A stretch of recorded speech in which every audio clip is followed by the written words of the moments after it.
మీకు ఇర్ఫాన్ ఖాన్ గుర్తున్నారా మావా? ఆయన కొడుకు బాబిల్ ఖాన్ ఈ సినిమాలో మెయిన్ లీడ్గా చేశాడు. అసలు ఈ సినిమా చూడడం స్టార్ట్ చేసింది అలా కొంచెం సేపు చిల్ అవుదామని మావా. కానీ సినిమా కంప్లీట్ అయ్యేసరికి ఒక మంచి సినిమా చూసిన ఫీల్ వచ్చేలా చేసింది ఈ సినిమా. ఎందుకంటే ఈ సినిమాలో ఒక కైండ్ ఆఫ్ ఫిలాసఫీ కూడా ఉంటుంది మావా. దానికి ఇంట్రోవర్ట్స్ అండ్ సైలెంట్గా ఉండే పీపుల్ బాగా కనెక్ట్ అవుతారు. నేనే మొత్తం రివీల్ చేసేలా ఉన్నా కానీ అసలు మూవీ ప్లాట్ ఏంటి అంటే హీరో సిద్ధార్థ్ ఒక ఇంట్రోవర్టెడ్ షై పర్సన్. అదే టైంలో హీరోకి ఒక తమ్ముడు కూడా ఉంటాడు మావా. మనందరికీ తెలిసిందేగా బ్రదర్స్ మధ్య బాండింగ్ ఎలా ఉంటుందని. సేమ్ అలానే హీరో అండ్ తన బ్రదర్ మధ్య కూడా బాండింగ్ ఉంటుంది. కానీ hero 12th class college complete అయిపోతూ ఉంటుంది మావా. అదే టైంలో ఒక ఫ్రైడే రోజు హీరో సిద్ధ్ ఒక విన్నింగ్ గోల్ కొడతాడు ఫుట్బాల్ మ్యాచ్లో వాళ్ళ స్కూల్ టీం తరపున. సో కాలేజ్లో ఉన్న టీమ్స్ అందరూ ఫ్రైడే నైట్ ప్లాన్ అని ఒక పార్టీని ప్లాన్ చేస్తారు. కానీ హీరోకి అలాంటివి ఇష్టం ఉండవు మావా. బట్ అయినా కానీ హీరో ఆ పార్టీ అటెండ్ అవ్వాల్సి వస్తుంది. కానీ ఆ పార్టీకి వెళ్ళే దారిలో ఒక ఇన్సిడెంట్ అవుతుంది. ఆ ఇన్సిడెంట్ ఏంటి, హీరోకి ఫైనల్గా ఏమైంది అన్నది మిగతా స్టోరీ మావా. ఈ స్టోరీ అంతా ఒక నైట్లోనే జరుగుతుంది. సో అసలు ఎక్కడా బోర్ కొట్టదు. మూవీ డ్యూరేషన్ కూడా బిలో 2 hours అలా ఫ్రీగా చూసేయచ్చు మావా. నేను ఎక్కువ రివీల్ చేయకూడదు అని పెద్ద రివీల్ చేయలేదు కానీ ఈ సినిమాలో ఒక బంచ్ ఆఫ్ టీన్స్ లైఫ్లో ఫ్రైడే నైట్ ప్లాన్ అనే ఒక పార్టీ ఎలాంటి చేంజెస్ తెచ్చింది అన్న డైమెన్షన్ కూడా ఉంటుంది మావా.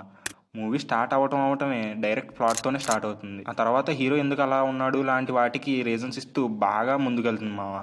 ఇంకప్పటి నుండి క్లైమాక్స్ వరకు ఒక రోలర్ కోస్టర్ రైడ్ అనుకోండి. మంచి ఫన్నీ సీన్స్ అండ్ జెన్జీస్లో ఉండే వైబ్ని బాగా క్యాప్చర్ చేశారు మా మూవీ టీం. అలా సినిమా అయ్యే కొద్దీ ఆ వరల్డ్లో ఉన్న క్యారెక్టర్స్ మనకి బాగా నచ్చుతాయి మా. Mainly hero character. మీకు ఒక చిన్న ఎగ్జాంపుల్ చెప్తా. సినిమాలో ఒక పాయింట్లో హీరోకి బ్యూటీయా ఆర్ లేక క్యారెక్టరా అన్నది చూస్ చేసుకునే సిచ్యువేషన్ వస్తుంది మావా.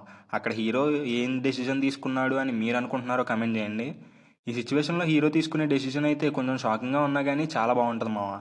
ఇలా ఈ సినిమా ఫన్నీగా ఉంటుంది అనుకుని స్టార్ట్ చేసామావా. కానీ ఫైనల్గా నా క్యారెక్టర్ డెవలప్మెంట్కి యూజ్ అవుతుంది అని అర్థమైంది. నేను ఏదో ఈ సినిమాని తోపు హైపు అని లేపడం గురించి వీడియో చేయట్లేదు మావా.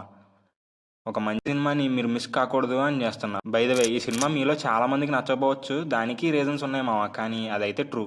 ఇంక ఇప్పుడు టెక్నికల్ సైడ్ వస్తే సినిమాటోగ్రఫీ, మ్యూజిక్ అండ్ ఎడిటింగ్ అన్నీ స్టోరీకి పర్ఫెక్ట్గా సెట్ అయ్యేలా ఉంటాయి మావా. అవే సినిమాలోని వరల్డ్లోకి మనల్ని తీసుకెళ్ళడానికి బాగా హెల్ప్ చేశాయి. అండ్ మెయిన్ లీడ్స్గా చేసిన 4 యాక్టర్స్ అయితే చాలా బాగా పర్ఫామ్ చేశారు మావా. మెయిన్లీ హీరో వాళ్ళ తమ్ముడి క్యారెక్టర్కి అయితే అందరం బాగా రిలేట్ అవుతాం.